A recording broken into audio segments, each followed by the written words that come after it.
Welcome back dito lang sa kusina ni Tita Ching. Ngayong gabi po ay magluluto po ulit tayo. Siyempre, kakain hapunan na naman. So, magluluto po ulit tayo. At ang ating lulutuin ngayon ay Sarciadong Isda. Ayan, ipapakita ko sa inyo ang mga ingredients ko. Yung isda na lulutuin ko ay pinsan ni tilapia. Pinsan ni tilapia ito. Ayan, so ipapakita ko sa inyo, i-focus ko sa inyo. Yeah, so ito po ang tinatawag na Sea Bream. Ayan. 'Di ba magkahawig sila ng tilapia, 'di ba? Yan, so Sea Bream yan ang pinakamalapit na kahawig ng tilapia dito. Ayan ang aking isa-sarsyadaw. Ayan, so ang ating ingredients ay meron tayong kamatis, beaten egg,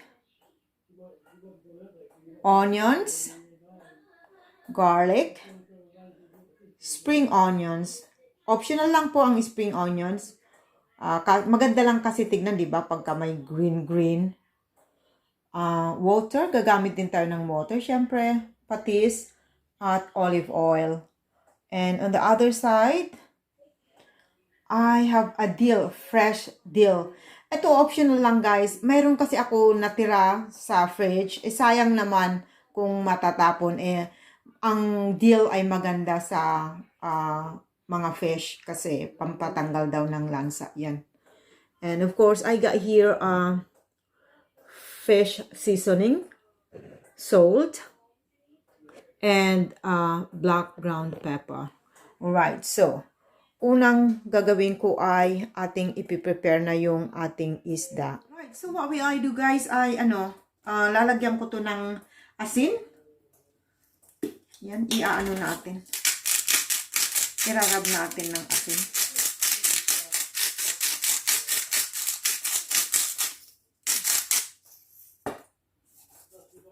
Yan. Doon sa slit niya, lagyan natin doon sa slit niya para ma-absorb niya.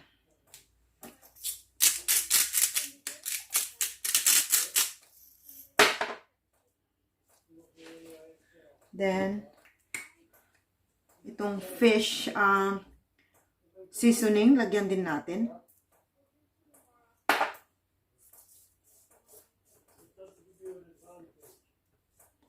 Doon sa pinaka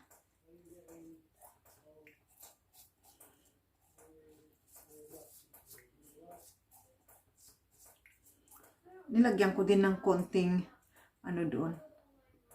Saklat lang, lagyan natin ng konti para malasa.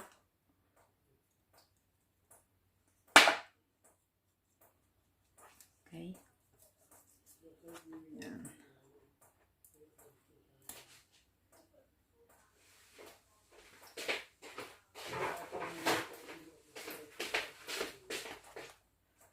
Kasi ay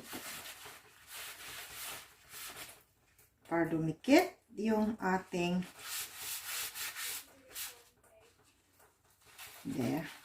So, same on the other side. Lagyan natin ng asin at saka yung fish seasoning.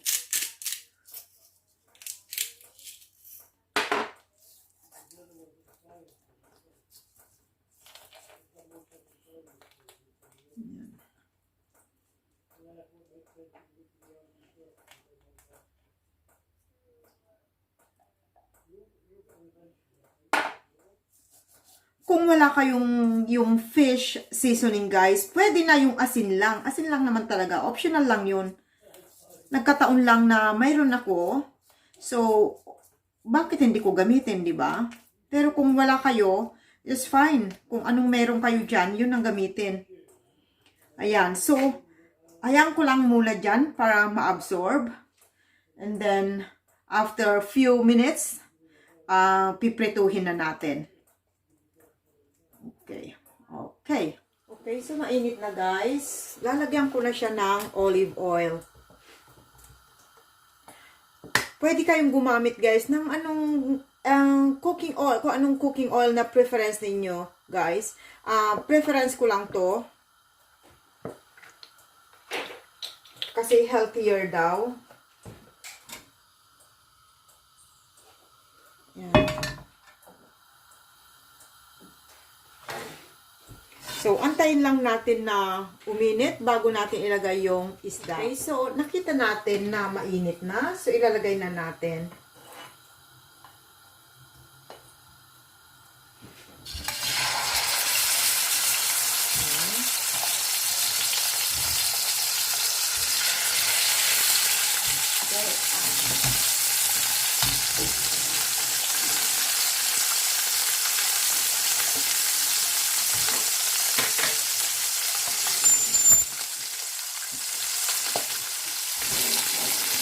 So, yan guys, nabaliktad na.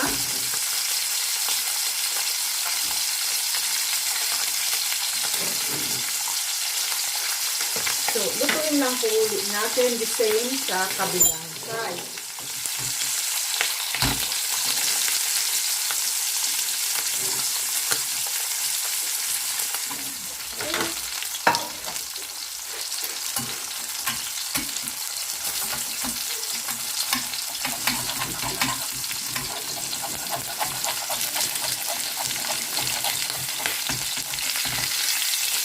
Ilagay na natin sa paper towel para yung excess fats ma-absorb. Tingnan natin kung maganda. Ayan. Maganda naman. At patayin na yung apoy. Ayan.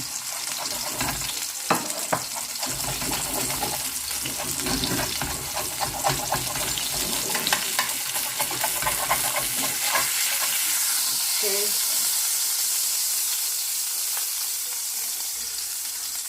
Okay, yan. Maganda naman siya, guys. Mukhang tilapia, di ba? Magkamukha sila ng tilapia. Yun, ang tinatawag dito na sea bass. Sea bream, guys. Ito ang sea bream. Ayan. Okay, so iset aside ko muna siya. Right, so proceed na tayo sa second part ng ating sarciadong isda. So, naprito na siya. So, igigisa na natin ang ating mga iba pang ingredients. So, mainit na. Konting olive oil ulit. Parang ayaw lumabas na yung mantika ko ah. Ayaw na. Sabi na. Sobra na. Tama na. Yan. Konti lang. Panggisa lang natin yung ating sibuyas at garlic. Yan. Right. Okay. So, mainit na. Lagay ko na yung aking onions.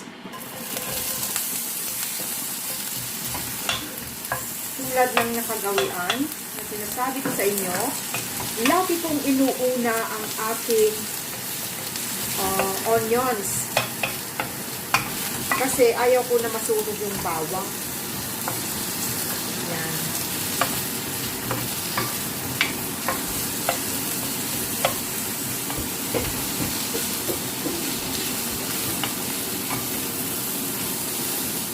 Ginamit ko yung pula na onions, pero kahit anong kulay guys na onions pwede. Ayan. So, isunod na natin na ilagay yung ating garlic. Ayan.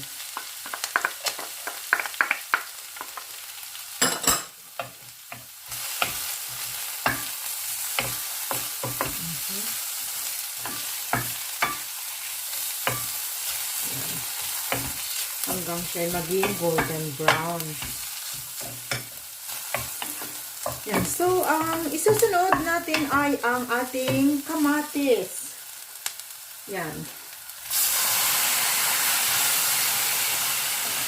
So, hayaan lang natin muna na lumambot ang kamatis.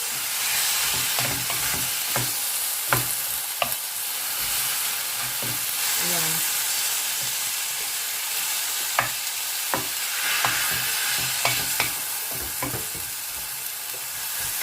Ayan lang natin na lumambot ang kamatis. Pero bago ko takpan, ilagay ko na yung patis.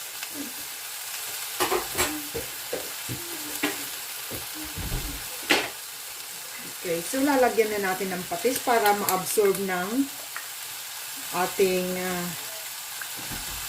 kamatis.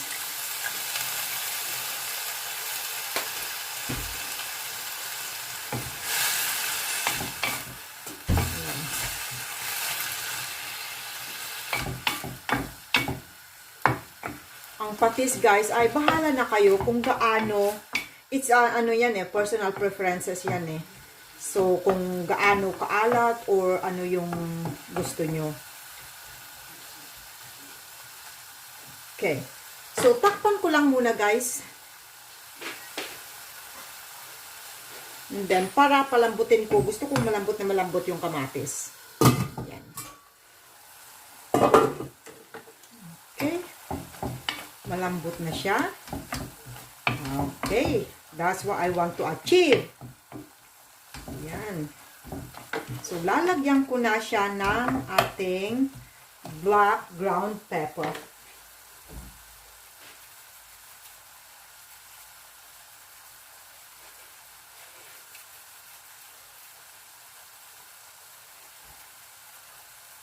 Okay.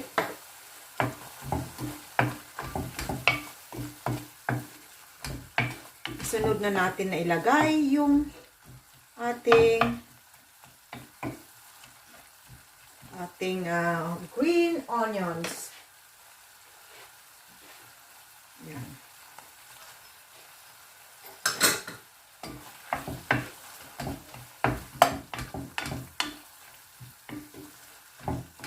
Ito. Tsaka lagyan na natin ng konting tubig. Yan, kumulo na to.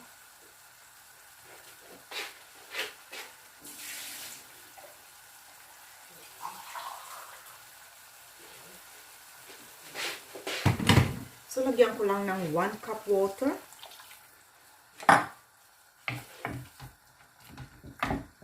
Ayan.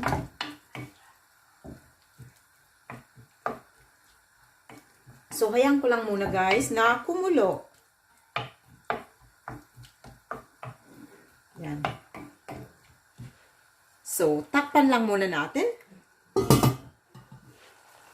Okay. So, kumulo na siya. Paibabaw na natin yung ating fried fish. I think yung isa lang ang ilagay ko kasi baka gusto ng ibang bata, gusto nila yung prito lang.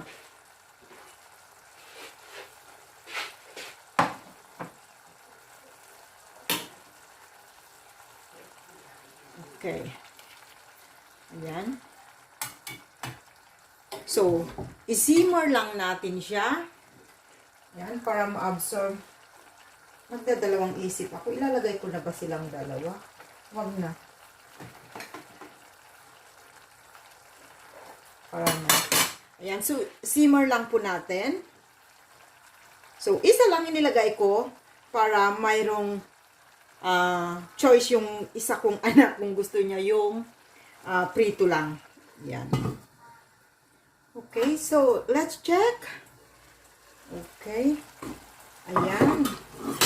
Kulong-kulo na siya. So, next na ilagay natin guys is ilagay na natin yung ating lightly beaten egg. Ayan. Lagay na natin. Pero dito guys, pagkalagay yung egg, huwag nyo munang hahaluin. Hayaan natin na mag-settle bago nating haluin. Okay?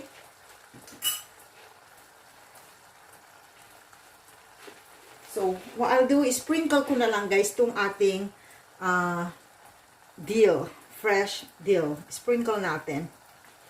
Yan. O, diba? Maganda ang kulay kasi mayroon siyang green-green.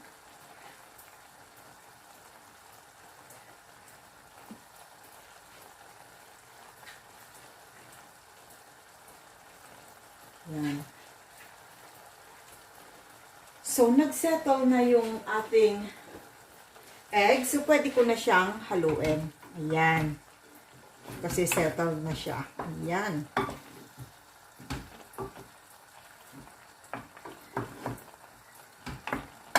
So, ito na guys yung ating Sarciadong Isda. Yan. Sarciadong Isda na pinsan ng ating tilapia. Ang tawag ay Sea Bream. Yan.